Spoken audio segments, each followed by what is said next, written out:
मेरा नाम रोहित शर्मा है और मैं हिमाचल प्रदेश के शिमला ज़िले का रहने वाला हूँ। आज का जो हमारा विषय होने वाला है वह है प्राकृतिक खेती के फॉरवर्ड और बैकवर्ड लिंकेज के लिए एफपीओज़ की भूमिका। सबसे पहले बात करते हैं प्राकृतिक खेती की। प्राकृतिक खेती क्यों? प्राकृतिक खेती का आना क्यों हुआ? प्राकृतिक खेती जैसा कि आपको पता है कि 1960 के दशक में हरित क्रांति आई थी। हरित क्रांति के आने के साथ-साथ रसायनों का आना भी हुआ था। रसायनों के आने की वजह से जैसे कि केमिकल्स, कीटनाशक, फंफूदनाशक और यूरिया खाद इत्यादि का भी आगमन हुआ। इनसे हमारी जो फसलें थी, फसलों का उत्पादन तो बढ़ा, लेकिन साथ ही में एक दुष्प्रभाव पड़ा मनुष्य के स्वास्थ्य पर। मनुष्य के स्वास्थ्य के साथ-साथ प्रकृति के स्वास्थ्य पर, मिट्टी के मृदा जिसे हम कहते हैं, मृदा के स्वास्थ्य पर भी इसका बहुत दुष्प्रभाव पड़ा। जैविक खेती से पहले हरित क्रांति में होने वाले जो सबसे मुख्य चुनौती जो एक किसान जिसका सामना कर रहा था वह थी इनपुट कॉस्ट या फिर इनपुट लागत। जैसे कि किसान के जो जिन चीज़ों में खर्चे होते हैं जैसे खाद, यूरिया वगैरह, दिन प्रतिदिन इसका जो मूल्य है, इसका जो प्राइस है वो बढ़ता ही जा रहा है। तो इसी के बदले में जैविक खेती का आना हुआ। जैविक खेती से एक फ़ायदा यह तो हुआ कि जो दुष्प्रभाव हमारे मनुष्य के स्वास्थ्य पर या प्रकृति पर हैं, वह तो दूर हुए, लेकिन जो इनपुट कॉस्ट थी, जो इनपुट लागत थी, वह अभी भी उतनी थी कि एक जो गरीब से गरीब, छोटे से छोटा किसान जैविक खेती करने की नहीं सोच सकता था। तो इसके बाद आना हुआ प्राकृतिक खेती का। सुभाष पालेकर जी द्वारा ये परिचित करी गई। प्राकृतिक खेती का मतलब है कि एक देसी आप पहाड़ी गाय के गोबर या गौमूत्र से ही सारी चीज़ें बनेंगी। वह चाहे फंफूदनाशक है, कीटनाशक है, या फिर जैसे हम यूरिया डालते हैं, खाद डालते हैं, वो सारी चीज़ों का मिश्रण भी सभी की सभी चीज़ें गाय के गौमूत्र, गोबर या फिर जो हमारे आस-पास की जो प्रकृति है, उन्हीं से हम ये सारी चीज़ें बना सकते हैं। हिमाचल प्रदेश में 2018 में प्राकृतिक खेती खुशहाल किसान योजना के रूप में प्राकृतिक खेती का आना हुआ। प्राकृतिक खेती का जो मेन उद्देश्य है वह है पारस्परिक रूप से लाभकारी संबंध बनाने किसानों और प्रकृति के बीच में। प्राकृतिक खेती के मेन जो 4 सिद्धांत हैं, मुख्य 4 सिद्धांत हैं: बीजामृत, जीवामृत, आच्छादन और वापसा। बीजामृत की अगर मैं बात करूँ तो बीजामृत मुख्यतः बीज के उपचार के लिए इस्तेमाल किया जाता है। इससे बीज की जो अंकुरितकरण की जो प्रक्रिया है उसमें सुधार आता है और जो बीज में होने वाली जो बीमारियां हैं वो भी काफ़ी कम होती हैं। जीवामृत का मुख्य काम मिट्टी की उर्वरता को बढ़ाना या मिट्टी की गुणवत्ता को बढ़ाना है। और इसके बाद बात करते हैं आच्छादन की। आच्छादन को आप मल्चिंग के नाम से आपने ज़रूर सुना होगा। यह एक घास-फूस की एक परत है जो कि फसलों के या पौधे के चारों तरफ बिछाई जाती है। इससे वाष्पीकरण कम होता है और जो मिट्टी की जो नमी है, मिट्टी में वो नमी बनी रहती है। इसके बाद जो चौथा सिद्धांत हमारा है वह है वापसा। यह एक तरीके की ऐसी प्रक्रिया है जिससे मिट्टी और हवा के बीच में ऐसा संतुलन बनाया जाता है ताकि पौधे को उसका संपूर्ण आहार वो पौधा ले सके। सुभाष पालेकर प्राकृतिक खेती के उद्देश्य। सबसे पहले बात करेंगे किसान की आय को दोगुना करना या किसान की आय को बढ़ाना। पहला उद्देश्य तो यह है। दूसरा उद्देश्य है किसान को जागरूक करना। किसान जागरूक हो कि प्राकृतिक खेती क्या है या फिर रासायनिक खेती के जो दुष्प्रभाव हमारी प्रकृति पे या मनुष्य के स्वास्थ्य पर हैं वो क्या हैं। उसके बाद इसका जो उद्देश्य है वह है बेहतर मृदा स्वास्थ्य। मिट्टी का अच्छा स्वास्थ्य हो सके। और किसानों सबसे जो एक और जो मुख्य उद्देश्य है वह है किसानों का होने वाला जो खर्चा है इन सारी चीज़ों में, जैसे यूरिया खाद या फिर जो रसायन हैं, इन सब खर्चों को कम करना। एक और उद्देश्य है जहर मुक्त उत्पाद। जो हमारा जो ग्राहक जो भी उत्पाद ले रहा है वह आज के समय में रसायनों के अवशेषों से भरा पड़ा है। तो प्राकृतिक खेती से के माध्यम से हम एक ग्राहक को जहर मुक्त उत्पाद देना चाहते हैं। 2018 से 2020 के बीच एसपीएनएफ सिद्धांतों के तहत किसानों को प्रशिक्षण दिया गया। इस प्रशिक्षण में कृषि विभाग के साथ आत्मा कर्मचारियों ने दिया। 2020 तक जो हमारे प्रशिक्षित किसान हैं उन्होंने प्रशिक्षण शिविरों के द्वारा इस प्राकृतिक खेती को अपने खेतों में अभ्यास किया और 2020 तक उनके पास इतना उत्पाद था कि वो इसे मार्केट में या इसे बाज़ार में उतार सकें। अब हमें ज़रूरत पड़ी प्राकृतिक खेती के प्रमाणीकरण की। प्राकृतिक खेती के प्रमाणीकरण के लिए हिमाचल प्रदेश सरकार ने सितारा प्रमाणीकरण को हाल ही में लॉन्च किया। सितारा प्रमाणीकरण या फिर सितारा सर्टिफिकेशन प्राकृतिक हमारा जो किसान है वह अपने एक स्मार्टफोन के माध्यम से खुद का प्रमाणीकरण कर सकता है और इसका जो प्रत्यापन या फिर इसकी जो वेरिफिकेशन है वो आत्मा के कर्मचारियों के द्वारा की जा सकती है।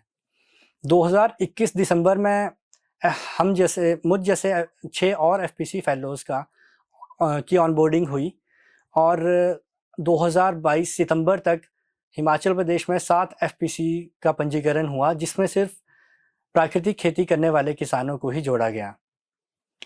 इसके बाद कुछ कैप्टिव आउटलेट्स को भी खोला गया। कैप्टिव आउटलेट्स माने कुछ ऐसे स्टोर्स खोले गए, जैसे कि शिमला में एक स्टोर खोला गया जिसमें सिर्फ प्राकृतिक उत्पाद को ही बेचा जाता है।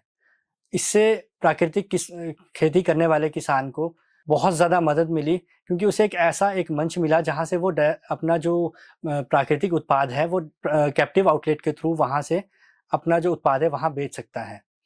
2023 तक हमारा जो लक्ष्य है वह यही है कि हम ज़्यादा से ज़्यादा मार्केट लिंकेज या ज़्यादा से ज़्यादा जो प्राकृतिक खेती करने वाले किसान हैं उसका ज़्यादा से ज़्यादा उत्पाद बाज़ार तक पहुँच सके, और जितनी भी ये 7 के 7 एफपीसीज़ हैं वो खुद का कोई प्रोसेसिंग प्लांट या खुद के ज़रूरत के हिसाब से जो भी कुछ बड़ा प्रसंस्करण संयंत्र या प्रोसेसिंग प्लांट खोलना चाहें तो वो खोलना हमारा लक्ष्य है।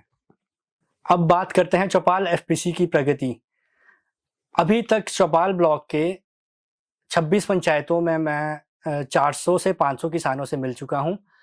उनमें से 400 से 500 में से जो इच्छुक किसान थे उनके 18 किसान समूह या फिर फार्मर इंटरेस्ट ग्रुप वहाँ पे बन चुके हैं। हमारी एफपीसी का जो पंजीकरण या फिर जो गठन हुआ वह हुआ 27 जुलाई 2022 को।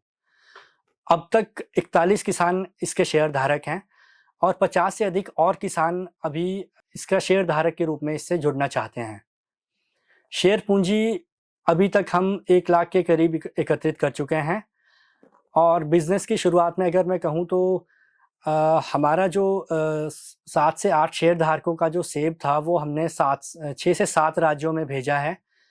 इसके बाद FSSAI food safety and standard authority of India जो लाइसेंसिंग रहती है एंड जीएसटी रहता है, इसके लिए भी हम अप्लाई कर चुके हैं। ये भी जीएसटी हमारा आ चुका है और एफएसएसएआई लाइसेंसिंग अभी आनी है।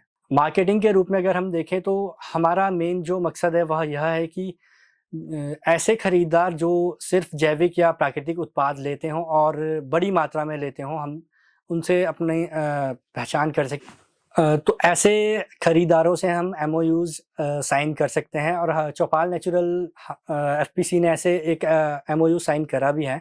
मुंबई के एक डॉक्टर वसंत जी हैं, उनका भी एक खुद का एक एफपीसी है। वहाँ के लिए हम अपना सेब का जूस भेजने वाले हैं। हम जैसे ही हमारा अभी food safety and standard authority of India FSSAI licensing जैसे ही आती है तो हमारा जो जूस है वो मुंबई और एक जयपुर के लिए जाना है। ए ग्रेड सेब को तो हमने अपने कुछ राज्यों में भेजा, उसका हमें अच्छा मूल्य भी मिला, लेकिन जो बी और सी ग्रेड का जो सेब है उसका अच्छा रेट या अच्छा मूल्य ना मिलने के कारण उसका हमने मूल्यवर्धन करने का सोचा है और उसी से हम जो अपना सेब का जो जूस है वो बना रहे हैं। और हमारा इस वर्ष का जो लक्ष्य है वह है 1 लाख बोतल के करीब बनाना, जिसकी जो पैकेजिंग है वो 200 मिलीलीटर और 500 मिलीलीटर में रहेगी। अब बात करते हैं चौपाल नेचुरल फार्मर प्रोड्यूसर कंपनी की पंजीकरण से पहले जो हमने मुख्यतः कदम उठाए और इसके जो बाद के कदम थे हमारे। पहले बात करते हैं बैकवर्ड लिंकेज में। सबसे पहले संभावित एसपीएनएफ पंचायतों की पहचान। जैसा कि पूरे चौपाल में काफ़ी ज़्यादा किसान हैं, लेकिन सभी के सभी प्राकृतिक खेती नहीं कर रहे हैं। तो सबसे पहले मैंने जो किया वो यह किया कि जो जिन पंचायतों में सबसे अधिक प्राकृतिक खेती करने वाले किसान हैं, मैं वहाँ गया और मैंने वहाँ पे बैठक करी, उन किसानों से मीटिंग करी। ये जो बैठकें रही यह 3 चरणों में हुई। पहले चरण में उन्हें एफपीसी के बारे में बताया कि एफपीसी के या एफपीओ के क्या फ़ायदे हैं, किस तरीके से हम भविष्य में एफपीसी से फ़ायदे उठा सकते हैं। दूसरे चरण में जो इच्छुक किसान थे उनके साथ किसान समूह या फिर जो फार्मर इंटरेस्ट ग्रुप या फिर एक क्लस्टर भी हम इसे कह सकते हैं, वो बनाए गए। 18 ऐसे क्लस्टर, 18 ऐसे एफआईजीज 26 पंचायतों में अभी तक बना दिए गए हैं। इसके बाद जो ये 18 समूह हैं, इन समूहों में से एक-एक प्रतिनिधि या फिर उनका प्रधान चुना गया। उन प्रधानों के साथ भी एक अलग से एक बैठक हुई, जिनमें से बोर्ड ऑफ डायरेक्टर्स या फिर हमारे निदेशक मंडल का गठन हुआ। ये हमारे जो बोर्ड ऑफ डायरेक्टर्स थे, ये अलग-अलग क्षेत्र का प्रतिनिधित्व करते हैं। उसके बाद तीसरे चरण में यह चर्चा हुई कि जो हमारी शेयर राशि है, वह कितनी रखी जाए। शेयर जो कैपिटल या फिर शेयर राशि है, वह कम से कम कितनी रखी जाए कि छोटे से छोटा या गरीब से गरीब किसान भी हमारे इस किसान उत्पादक संगठन का या एफपीसी का भाग बन सके। उसके बाद एफपीसी का पंजीकरण किया गया। एफपीसी के पंजीकरण के बाद बैंक खाता खोला गया। बैंक खाता खोलने के बाद व्यवसाय की शुरुआत या फिर commencement of business INC 28 form एक फिलअप करा गया, जिसके बाद हमारा जो बैंक खाता खुला था, उसमें हम अपनी पूरी जितनी भी ट्रांजैक्शंस थी वो कर सकते थे।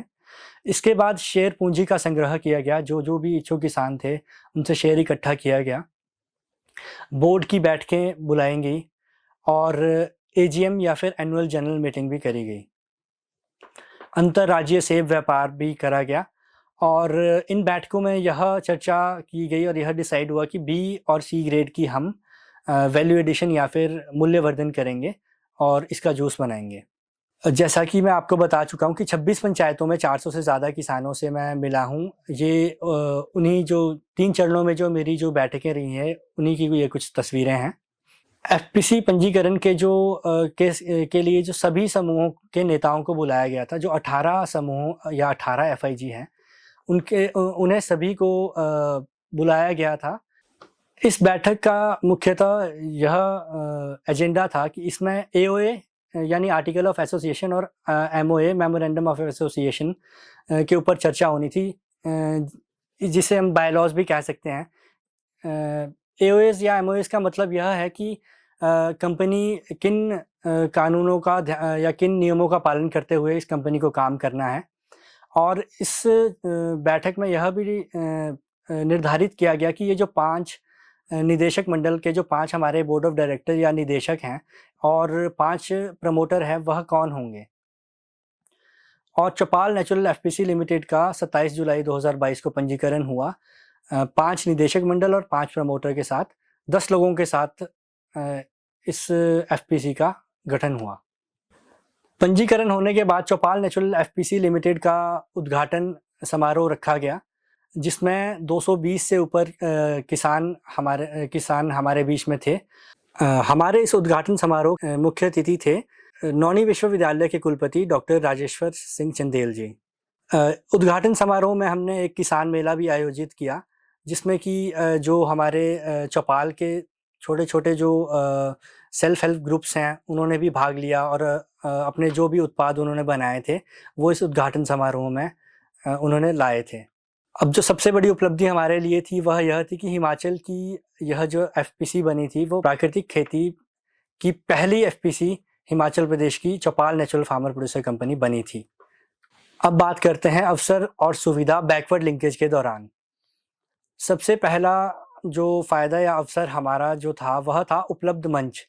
हमारा जो ऑनबोर्डिंग हुई, हम 2021 दिसंबर में आए, लेकिन 2018 से 2021 तक जो SPNF या फिर सुभाष पालेकर नेचुरल फार्मिंग के जो किसान थे, उनका एक डाटाबेस हमारे आत्मा के डिपार्टमेंट के पास था और उन्होंने उन सभी किसानों को अच्छे तरीके से प्रशिक्षित कर लिया था। कृषि विभाग के अधिकारियों ने भी हमारा भरपूर सहयोग किया। जिला स्तर पे PD, प्रोजेक्ट डायरेक्टर और खंड स्तर पे BTM और ATM, जिसे कि ब्लॉक टेक्नोलॉजी मैनेजर और असिस्टेंट टेक्नोलॉजी मैनेजर भी कहा जाता है। BTM और ATM का काम बिल्कुल ग्राउंड लेवल पे हुआ है। इन्होंने किसानों को प्रशिक्षण शिविर दिया है।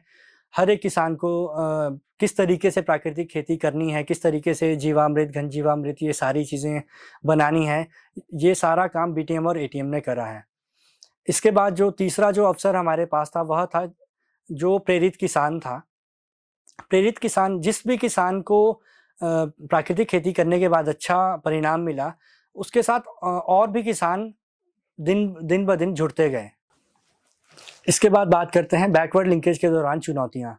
सबसे पहली जो चुनौती थी वह कठिन भूभाग होने के कारण ट्रांसपोर्टेशन या फिर एक जगह से दूसरी जगह को जाने के लिए काफ़ी समय लग जाता था, और जैसे मुझे अगर बैठक करनी है तो मैं हर एक गाँव में बैठक करना मुमकिन नहीं था। तो मैंने जितनी भी बैठकें करी हैं वो पंचायत स्तर पर करी है। ट्रांसपोर्टेशन या फिर सफ़र करने के लिए सिर्फ़ और सिर्फ बसेज़ ही थी, एंड बस भी गाँव-गाँव तक नहीं, बसेज़ का जाना नहीं था, तो मुझे पैदल जाके कर ही ज़्यादा से ज़्यादा मीटिंग्स या बैठकें करनी पड़ी।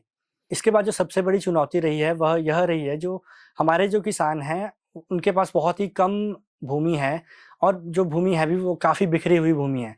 87% से अधिक जो कृषक आबादी हमारी है, उनकी जो औसत भूमि है वो 0.61 हेक्टेयर से भी कम है, जो कि जो राष्ट्रीय औसत है उससे बहुत कम है।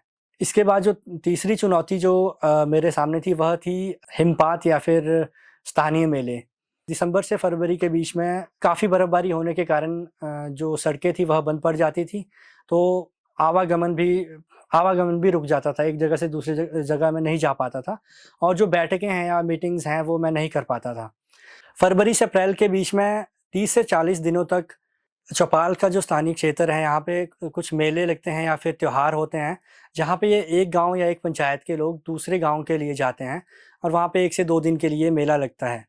तो इस दौरान बैठकों को व्यवस्थित करना बहुत मुश्किल हुआ, बहुत चुनौतीपूर्ण था। इस इस वक़्त के दौरान बहुत ही कम बैठकें मैं व्यवस्थित कर पाया। चौपाल नेचुरल फार्मर प्रोड्यूसर कंपनी की जो पहली ए ग्रेड की जो खेप थी वह दिल्ली के लिए रवाना हुई, और बी और सी ग्रेड की पहली हमारी जो कंसाइनमेंट थी वह नौणी विश्वविद्यालय में पहुंची। इसे हमने एक फ्लैग ऑफ सेरेमनी के रूप में मनाया, और इसके जो हमारे मुख्य अतिथि थे वह थे हिमाचल प्रदेश सरकार के कृषि सचिव।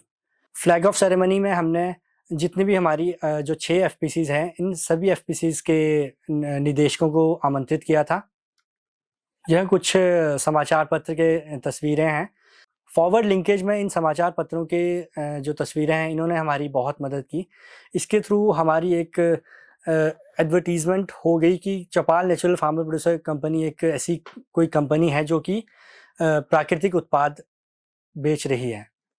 यह जो 2 तस्वीरें हैं, पहली तस्वीर में आप देख रहे हैं कि चौपाल नेचुरल फार्मर प्रोड्यूसर कंपनी के जो हमारी जो पहली बोर्ड की जो मीटिंग हुई थी, पहली बोर्ड की मीटिंग है, और जो दूसरी तस्वीर है उसमें हमारी एनुअल जनरल मीटिंग या फिर वार्षिक आम बैठक, जिसे कि साल में 1 बार किया जाता है। अब बात करेंगे सुविधा या अवसर जो कि फॉरवर्ड लिंकेज के दौरान हमारे पास थे। खाद्य प्रथाओं में बदलाव। जैविक या प्राकृतिक खाद्य उत्पाद की मांग विशेष रूप से सेब में बहुत ज़्यादा है, क्योंकि सेब में जो रसायन हैं या फिर केमिकल्स हैं वो बहुत ज़्यादा डाले जाते हैं। जैविक या प्राकृतिक सेब की मांग है, हालाँकि हमें जो भी खरीदार मिले वो उनकी जो मांग थी वो छोटी मात्रा में ही थी। बड़ी मात्रा में हमें ऐसे खरीदार नहीं मिल पाए जो थोक में हमसे सेब उठा सकें। दूसरा जो अवसर था वह था मजबूत नेटवर्क। कुछ जो निदेशक या बोर्ड ऑफ डायरेक्टर्स जो हमारे थे, उनका पहले से ही एक नेटवर्क था अन्य राज्यों में, जो सिर्फ़ और सिर्फ जैविक खरीदारी में ही डील करते थे।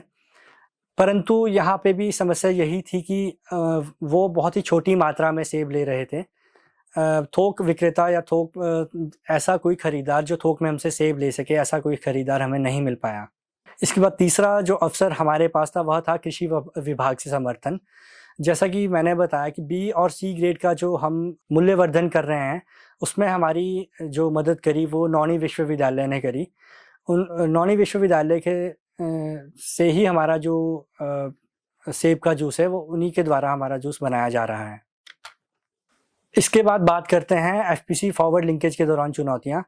सबसे पहले परिवहन लागत या फिर ट्रांसपोर्टेशन कॉस्ट जिसे हम कहते हैं। चौपाल से अगर हमने शिमला भी आना हो तो 131 किलोमीटर के लगभग दूरी है। तो कोई भी उत्पाद अगर वहाँ से किसी मंडी तक या सब्जी मंडी या सेब मंडी तक पहुँचाना है, तो जो ट्रांसपोर्टेशन कॉस्ट है वो बहुत ज़्यादा है। यह एक बहुत बड़ी चुनौती हमारे लिए रही है।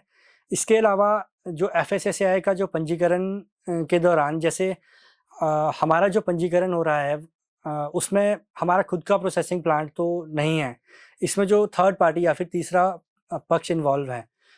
तो तीसरे पक्ष के होने के कारण इसमें हमें कुछ समस्याओं का सामना करना पड़ा है। लेकिन FSSAI के जो असिस्टेंट कमिश्नर हैं शिमला के, उनसे बात होने के बाद इन समस्याओं का समाधान हुआ और अब FSSAI का लाइसेंस हमारा कुछ ही दिनों में आने वाला है। तीसरी जो चुनौती रही है वह रही है विरल जनसंख्या या फिर बर्फ़बारी। पूरे चौपाल में किसान काफ़ी हैं, लेकिन अगर रासायनिक खेती करने वाले किसानों से तो प्राकृतिक खेती करने वाले किसान अभी काफ़ी कम हैं। तो यह भी एक चुनौती थी कि प्राकृतिक खेती करने वाले किसान कम थे, तो उनको जोड़ा जाए और उनको जोड़ के एक FPC बनाई जाए।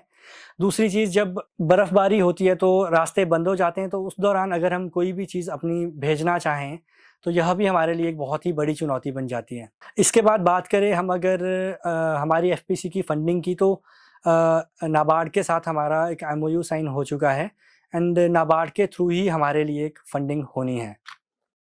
इसके अलावा 2 और चीज़ें हैं जिस पे मुख्यतः हमारा ध्यान है, वह है पारदर्शिता यानी ट्रांसपेरेंसी एंड ट्रेसेबिलिटी। पारदर्शिता का पूरे तरीके से ध्यान रखा जा रहा है, यानी निदेशक मंडल द्वारा जो भी निर्णय लिया जाएगा वह हमारे किसान समूह के प्रधानों द्वारा हर एक शेयर धारक तक पहुंचाया जाएगा। हमारे जो व्हाट्सएप पर भी जो ग्रुप्स बने हैं, इनके थ्रू भी हमारी जो भी निर्णय जिस भी दिन लिया जाता है वो हर एक शेयर धारक के पास उसी के उसी दिन पहुंच जाता है।